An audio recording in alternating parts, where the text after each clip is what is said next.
لا تنسى الاشتراك وتفعيل جرس الإشعارات لتتوصل بجديدنا دائما.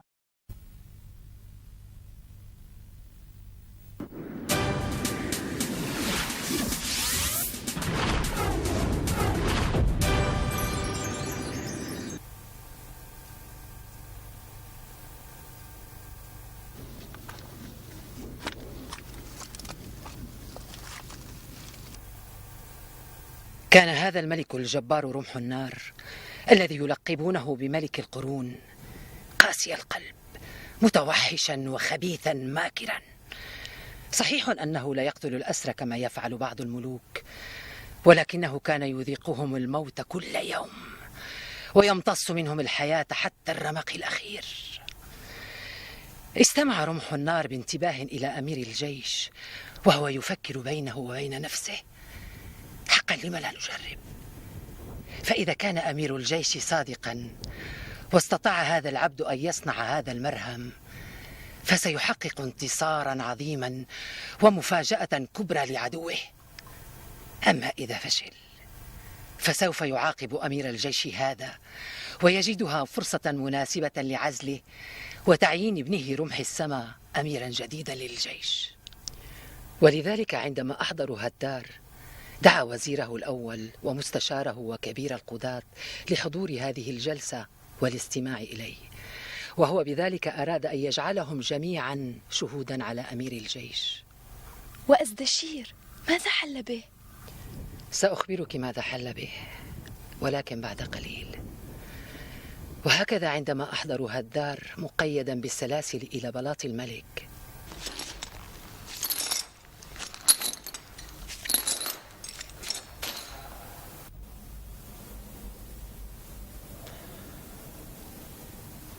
أنت هدار بن حلم؟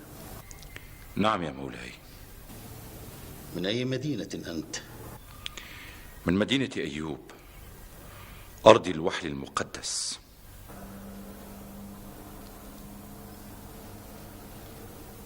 هكذا إذن. وما قصة هذا المرهم العجيب الذي تستطيع صنعه؟ هل هو من وحلكم المقدس؟ لا يا مولاي، الوحل المقدس يكون فعالا إذا ذهبت أنت إليه، أما هذا المرهم فهو الذي يأتي إليك. لا تتلاعب بالألفاظ وقل لي، هل أنت جاد فيما تدعيه؟ نعم يا مولاي. وهل أنت قادر حقا على صنع مرهم يجعل الجلد أصلب من الفولاذ؟ الله يا مولاي هو القادر على كل شيء. وماذا تريد لقاء ذلك؟ أريد لكم السلامة وطول البقاء يا مولاي. وغير ذلك؟ غير ذلك ماذا تريد؟ أنا عالم يا مولاي، وكل ما أريده أن تساعدني جلالتكم على أن أكمل علمي. أنت أيها العبد متهم بالهرطقة حتى تثبت العكس. منذ متى كان الجلد واللحم قادر على مواجهة السيف والرمح؟ من يصدق هذه الأكاذيب؟ الله قادر على كل شيء يا مولاي. صحيح، الله سبحانه وتعالى قادر على كل شيء، أما العبد فلا. لقد وهبنا الله يا مولاي العقل والقدرة على الاختراع. من كان يصدق أن الإنسان سيقتبس النار ويسك النقود ويخترع الكتابة ويخترع الآلات الحربية والسفن والإسطرلاب؟ من كان يصدق يا مولاي؟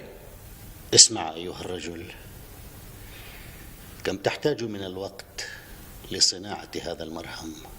أسبوع واحد يا مولاي. حسنا، بعد 10 أيام سنجرب مرهمك العجيب هذا، فإن نجحت فيما تدعيه منحتك ما تريد،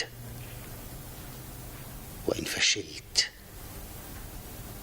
سأطعمك للكلاب الجائعة. موافق يا مولاي.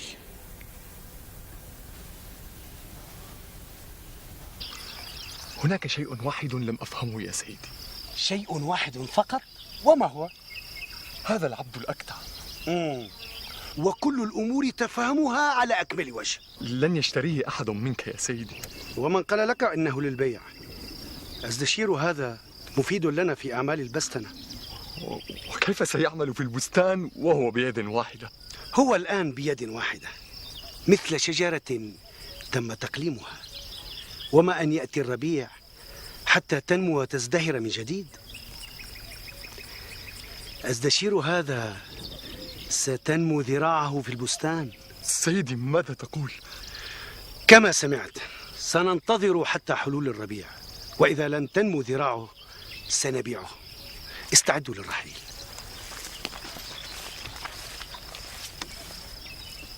لماذا لا تدخل وترى ماذا يفعل هناك؟ ألا تعرف أن ذلك ممنوع؟ أعرف أنه ممنوع، وكل ممنوع مرغوب. هل يحكك جلدك؟ نعم يحكني، وأنتظر مرهم هدار حتى أبدله. اصمت اصمت، ألا تعلم مدى خطورة هذا الأمر؟ سيقطعون رأسك.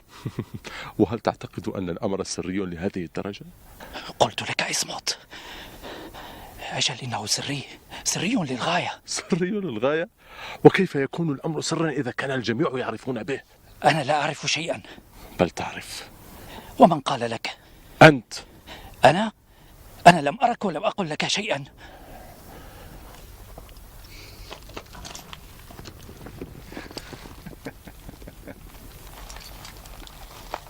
أمي، أريد أن أراه. ليلى يا حبيبتي، قلت لك إن هذا مستحيل ولا يمكنك أن تطالبي بذلك. لا أستطيع الاحتمال أكثر. أريد أن أراه، أريد أن أراه أو حتى أن أسمع صوته. أكاد أجن.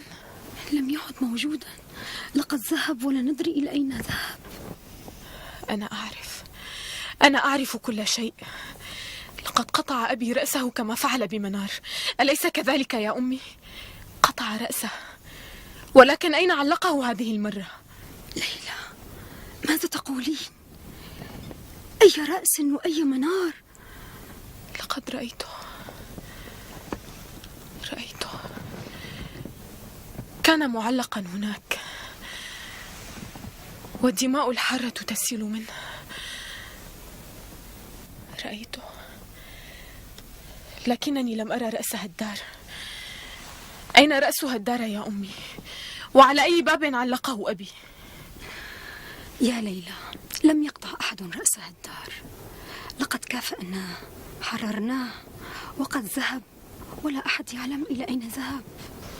إنني أسمع صوته، أراه رغم أنني لا أعرفه. أراه وأبتسم له وأمد يدي إلى رأسه. صدقيني، هدار ما زال حيا. صحيح؟ نعم صحيح، إنه حي يرزق. أعدك أني سأبحث عنه. وستجدينه وتشترينه لي، أليس كذلك؟ نعم سأجده وأشتريه لك.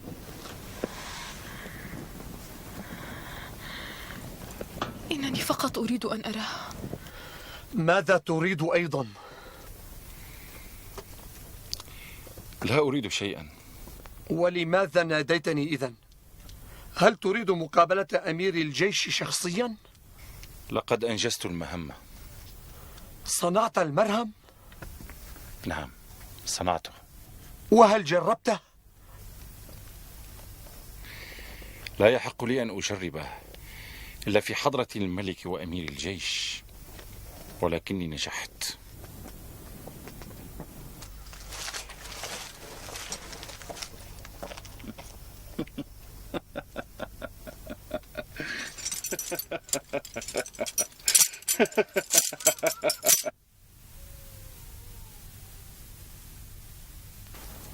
هل أنت مستعد؟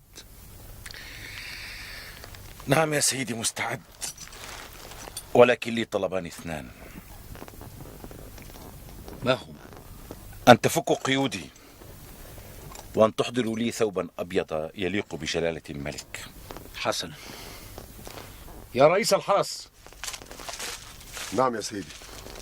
أحضر ثوبا أبيض لهدار.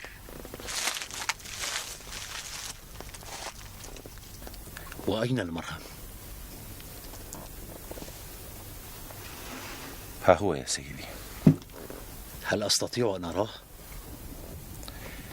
طبعا تستطيع، ولكن رائحته كريهة ومخرشة.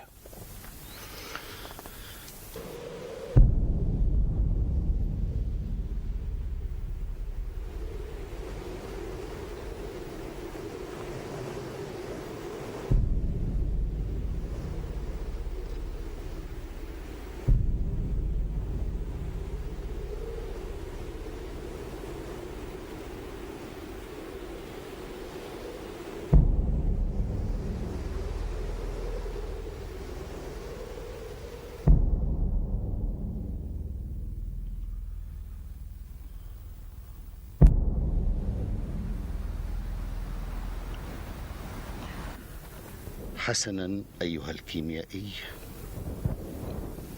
لقد قررنا أن نجرب هذا المرهم العجيب عليك أنت أولا.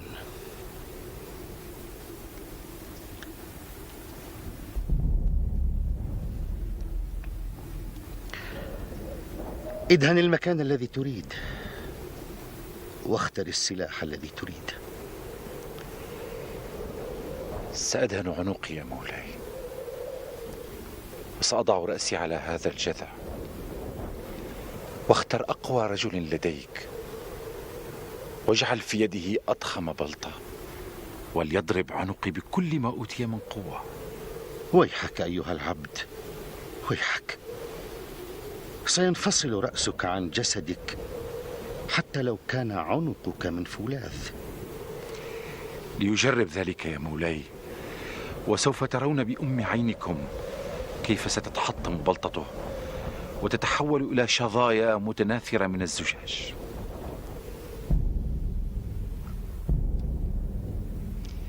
لي طلب واحد يا مولاي، أرجو أن تشدوا وثاقي إلى الخلف حتى لا أجفل فأتحرك فتأتي البلطة في غير موضعها. قيدوه.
أرجوك يا مولاي. مرهم عجيب، تجربة فريدة، ولكننا لا نستطيع أن نتأكد إذا كنا نجحنا أم لا إلا في المرة الثانية، وهذه المرة سنجريها عليك أنت يا أمير الجيش. أتوسل إليك، لقد خدعنا. لا تقل هذا يا خالد، لقد كان وفيا لنا أكثر منك. رمح السماء. لبيك يا مولاي. أكلفك بإمارة الجيش ريثما يصدر مرسوم خاص بذلك. أمر مولاي.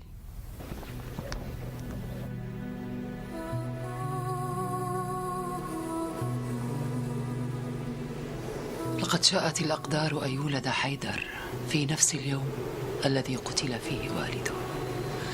فضل أبوه الموت على حياة العبودية، سواء كانت بقيد أم بدون قيود. هذا ما كان من أمر هدار وزوجته سندس. أما أزدشير فما أن وصل إلى البستان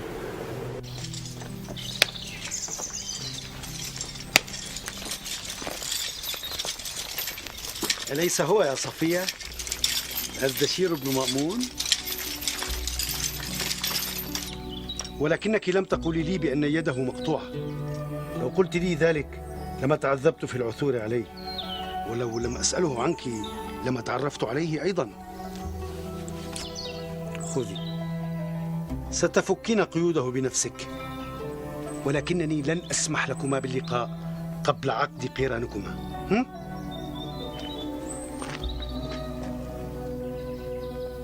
صفية، ما بك؟ ألست سعيدة بقدومه؟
عم بركات، يا عم بركات، هذا هو أزدشير مساعدك الجديد. أهلا وسهلا يا بني. حظك طيب، ستعيش حياة رغيدة في هذا البستان ليس له مثيل في كل المناطق المجاورة. لقد قضيت عمري هنا، وسلاحي المجرفة والفأس والمقص. كوخي هناك في أول البستان، وأعيش وحيدا. لقد كانت هذه الأرض جرداء قاحلة، أنا فلحتها وغرستها وسورتها بيدي هاتين، حولتها إلى روضة من الرياض، أليس كذلك؟ فعلت كل ذلك لوحدك؟ نعم لوحدي، ولكن اسألني منذ متى وأنا أقوم بذلك؟ منذ أكثر من 50 عاما. لقد كنت فتى صغيرا عندما جاءوا بي إلى هنا، وكان السيد لهب الليل هذا طفلا وليدا، وكان أبوه أبو لهب قد وعد أن يغرس شجرة في أرضه هذه إذا رزق طفلا ذكرا، وكنت أنا من غرس تلك الشجرة. لقد ماتت تلك الشجرة الآن، ولكن انظر أي غابة من الأشجار خلفت، رغم أن هذا البستان تعرض عدة مرات للنهب والحرق والتكسير. حرق 3 مرات. ومن الذي أحرقه؟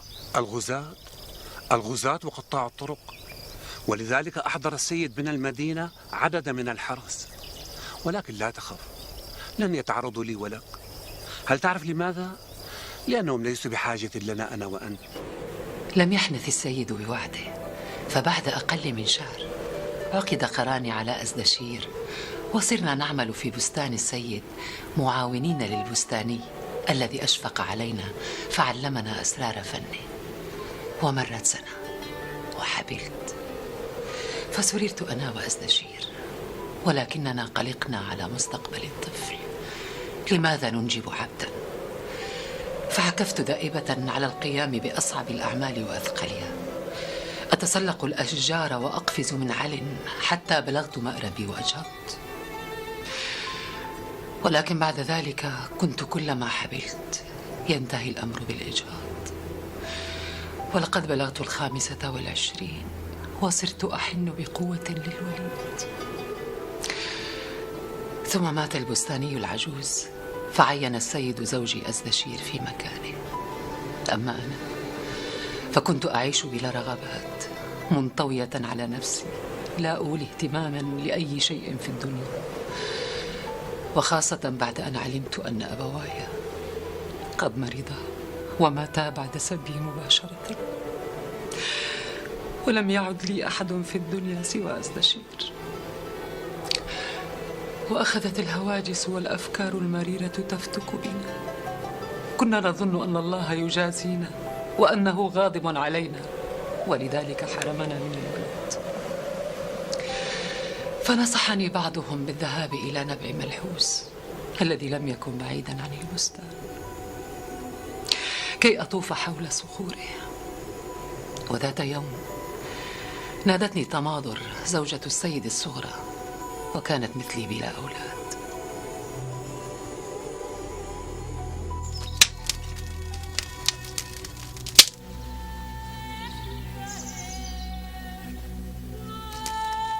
صفية تعالي.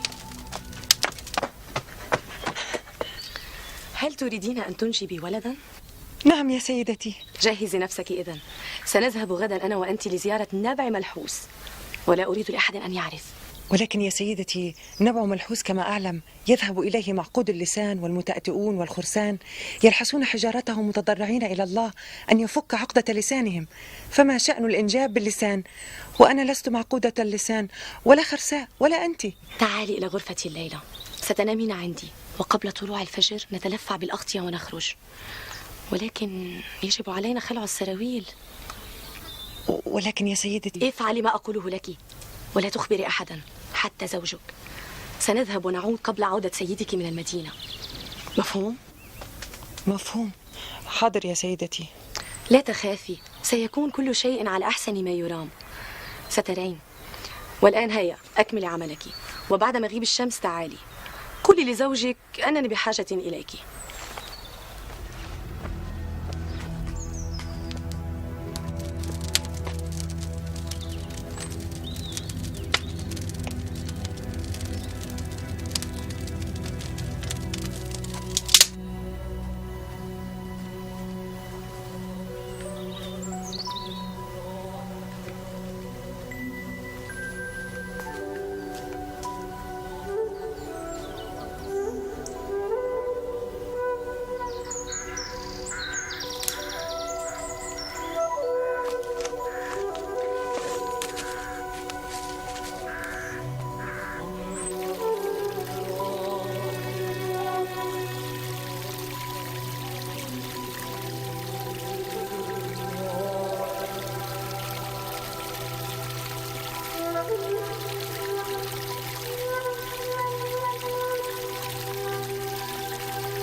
ولماذا لم تخبريني بذلك؟ وهل أستطيع أن أرفض لها طلبا؟ ذهبت من أجلها وليس من أجلي.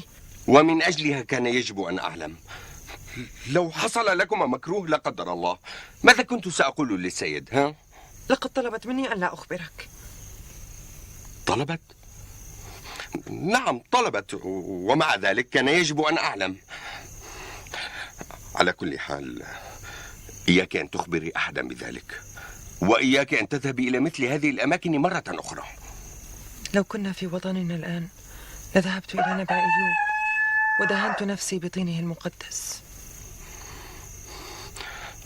لو كنا هناك لما حدث ما حدث، ولما خفت من الإنجاب وأجهضت نفسك. ومع ذلك يجب أن لا نفقد الأمل. نعم، يجب أن لا نفقد الأمل. هل تعلمين ماذا قال لي هدار قبل أن يموت؟ لا تفقد الأمل، إياك أن تفقد الأمل. رحمه الله، لقد كان لجوجا. لقد لقنهم درسا لن ينسوه أبدا، وأصبح اسمه على كل شفة ولسان. كم أصبح عمر ابنه الآن؟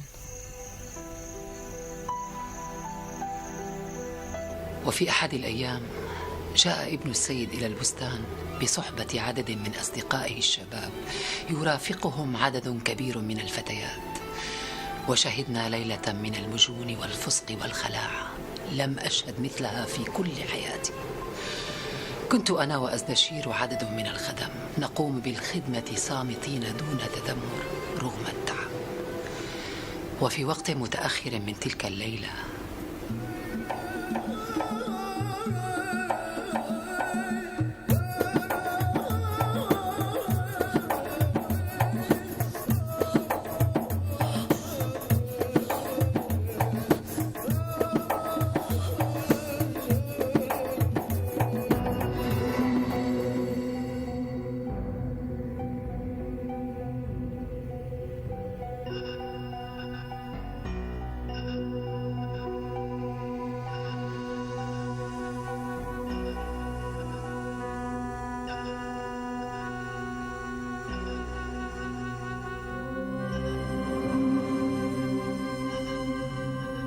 كانت الجثث مبعثرة هنا وهناك، ومن بينها جثة مهدي ابن السيد.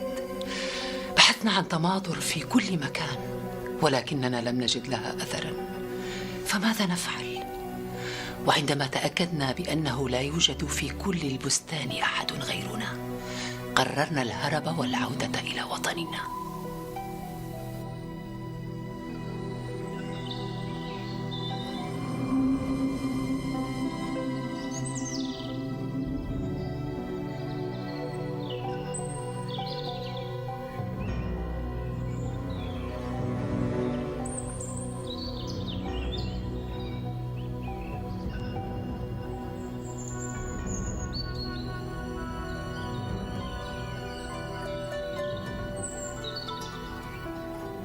وقطعنا الفيافي والوديان والجبال، وكلما أناكنا التعب جلسنا لنرتاح بعض الوقت، ونفق ما لدينا من طعام وماء، وكدنا أن نموت من العطش ومن الجوع.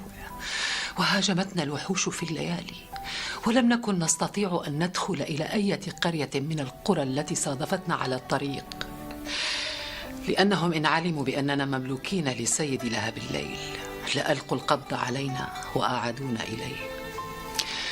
وذات يوم وعلى حين غرة أوقفتنا مجموعة من الفرسان.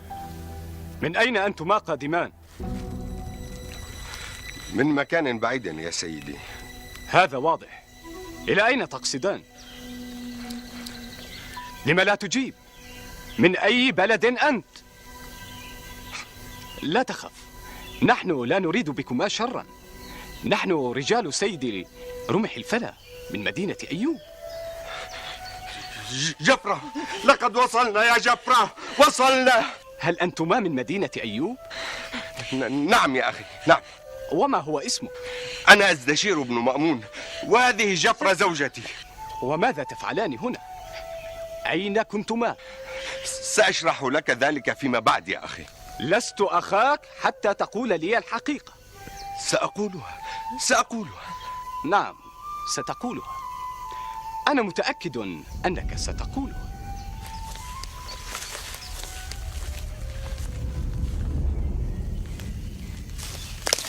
إذا كنت من مدينة أيوب فهل تعرف اسم هذه الأرض؟ نعم، اسمها عرار، وقد سمي ذاك البستان بهذا الاسم. ومن هو صاحبه؟ منذ سنوات كانت لآل رمح. وما زالت لآل رمح. في أي جهة يقع نبع أيوب؟ في تلك الجهة خلف التلة. صحيح، الآن بدأت أصدق. إذن لماذا لا تطلق سراحنا يا أخي؟ أطلق سراحك؟ نعم، أنا أطلق سراحك. الآن عندما ترى رمح الفلا اطلب منه ذلك.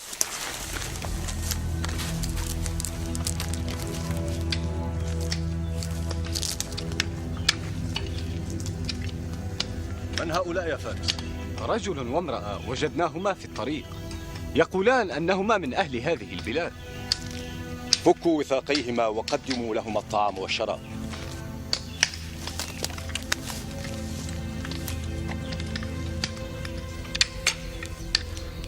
هذه هي قصتنا يا سيدي. إذا كان ما تقولان صحيحا أريد أن أرى الوشمين على ظهريكما. هيا اكشف عن ظهريهما.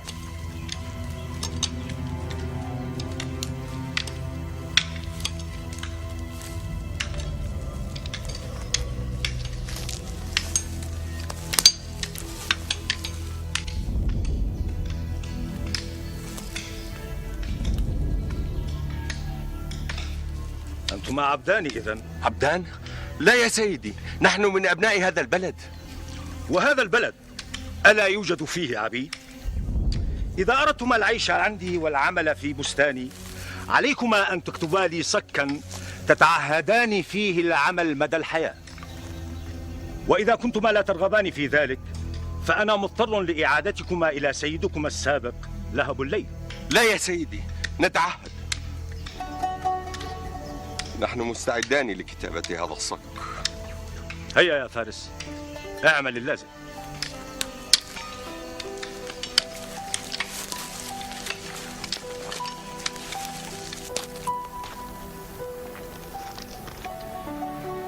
وهكذا تخلصنا من عبودية العدو لنقع في عبودية الصديق. حياة الإنسان يا ابنتي عرضة لكل المخاطر، يمكن أن يمرض، أن يحترق، أن يجوع، كل شيء يمكن أن يصيبه، ولكن المصائب كلها عابرة، تأتي وتروح. لكل داء دواء، ولكل وضع مهما ضاق فثمة مخرج. أما العبودية فما من دواء لها أبدا، فعسى ألا يكتب الله لأحد أن يكون عبدا فيعيش العمر كله بلا أمل ولا رغبات. ولكنك يا جدتي حتى الآن لم تقولي لي من هي أمي ومن هو أبي. هل أنا لقيطة إذن؟ لا يا ابنتي، لا، لست لقيطة. أنت ابنة أجود النجار وصفية ابنتي. ابنتك؟ وهل أنجبت فيما بعد؟ بعد سنة أو أكثر من مجيئنا إلى بستان السيد رمح الفلا، ذهبت إلى نبع أيوب أثناء عيد الوردة الحمراء، ودهنت نفسي بالطين المقدس، وجلبت معي كمية إلى البستان، فصار زوجي يدلك ظهري كل يوم بالطين. وبمرور 9 أشهر و9 أيام بالتمام والكمال أنجبت طفلة وأسميتها صفية، كما سماني لهب الليل. ولكن صفيتي كبرت وترعرعت في ظل العبودية، وكلما كبرت كانت تزداد جمالا ورقة وأنوثة. وكان للسيد عدد كبير من الأولاد، كانوا يأتون في الصيف إلى البستان مع عمهم سرحان، الأخ الأصغر للسيد الذي كان وقحا متهتكا وسكيرا، وكنت أخشاه وأخشى على صفية منه.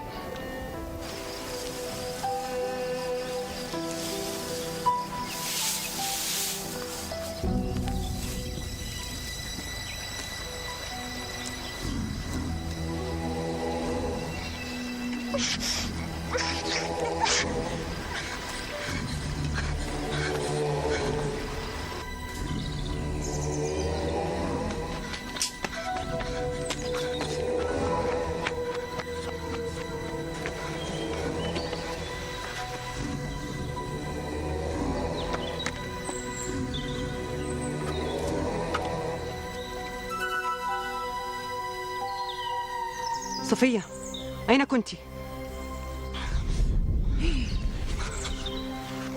ما هذا؟ ما هذا الذي على وجهك وفمك؟ تكلمي!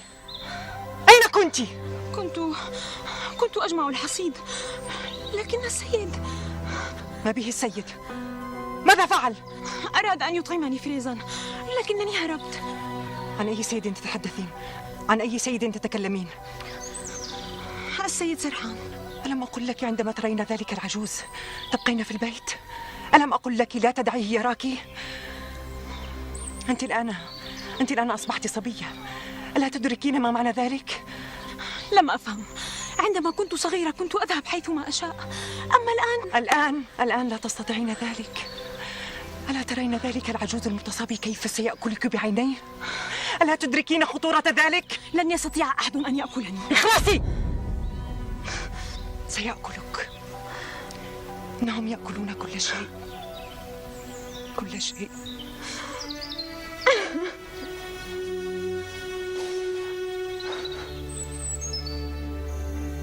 لقد أصبحت صبية. صحيح، ولكن ماذا نستطيع أن نفعل؟ هل نحبسها ونقفل عليها الباب؟ لو أن أحدا يتقدم لخطبتها، ولكن من يرضى لنفسه أن يتزوج بجارية مقدر على أولادها أن يكونوا عبيدا مدى الحياة؟ لو كان في بيت السيد عبد واحد نستطيع أن نزوجها به. لن أعرض ابنتي على عبيد السيد. حسنا، ننتظر لابنتنا عريسا مناسبا.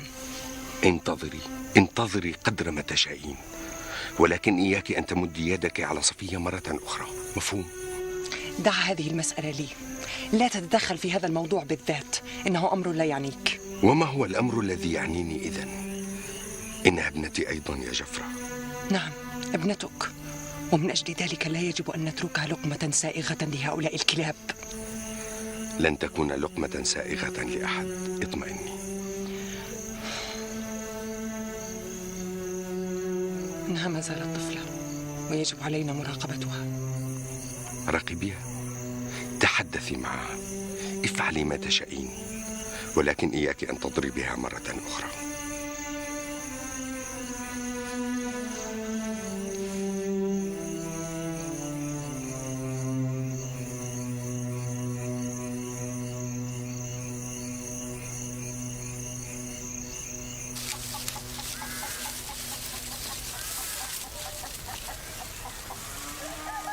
أسعدت صباحا يا سيدي. أهلا جفرة، كيف الحال؟ الحمد لله. هل أستطيع أن أتحدث معك؟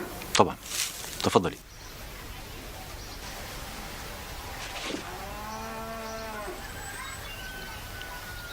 أنت تعلم يا سيدي أنني سبية، وقد كنت ابنة رجل حر. أعلم هذا.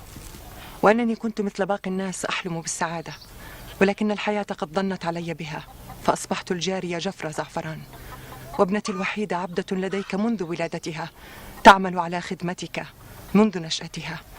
لا بأس في ذلك، فنحن لا نخاف من العمل، ولكن نبقى بشرا. فأنا أخاف على ابنتي. ومن أي شيء تخافين عليها؟ أخاف أن يلحق بابنتي العار. العار؟ جفرة، ماذا حدث؟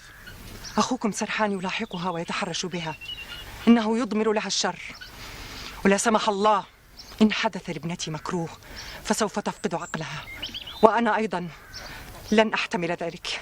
أنت يا جفرة إنسانة طيبة ووفية، ولقد رأيت على وجهك السعادة والثروة. منذ أن دخلت منزلي ازدادت ثروتي وتمتنت أوضاعي، فلا تقلقي على ابنتك. سرحان لن يمسها بسوء، سوف أكلمه بنفسي. اطمئني، لن يجرؤ على ذلك.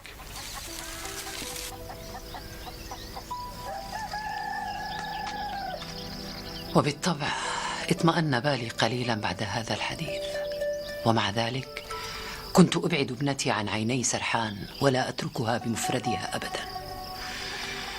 ولكن في ذلك الصيف وبشكل مفاجئ مات السيد رمح الفلا. في ذلك اليوم أرسل سرحان خادما إلى زوجي ليقول له: هيا اقطف سلتي تفاح واحملهما إلى دار السيد بسرعة. هل دفنوا؟ لم يدفن بعد. ألن تساعدني؟ أريد أن أشارك في دفنه. لا أستطيع، لدي أعمال كثيرة، يجب أن أذهب بسرعة. جفرة، اتبعيني.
صفية يا ابني، صفية اهدئي اهدئي يا ابنتي، ماذا حدث؟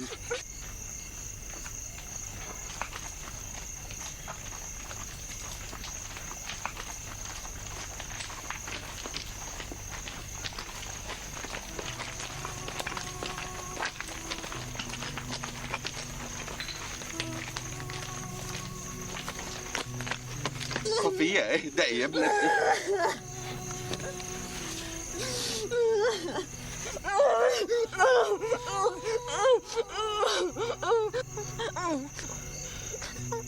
اهدي اهدي يا حبيبتي، اهدي.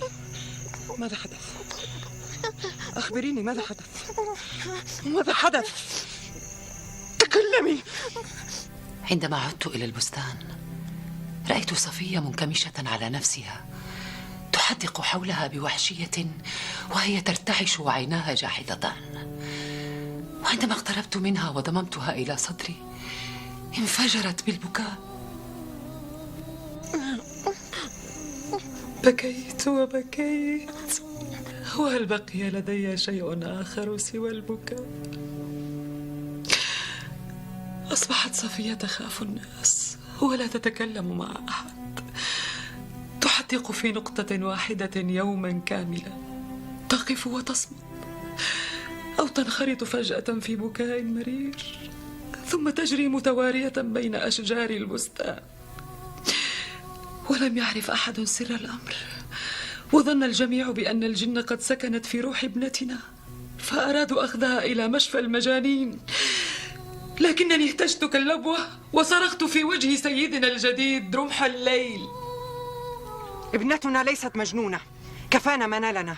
اتركوا ابنتي بحالها، اتركوها. ولماذا تصرخين هكذا؟ هل جننت أنت الأخرى؟ سآمر بجلدك. اجلدني، أنا مجنونة، ولكن لن أسمح لأحد أن يمس ابنتي بسوء. خلاص، لن يمسها أحد بسوء.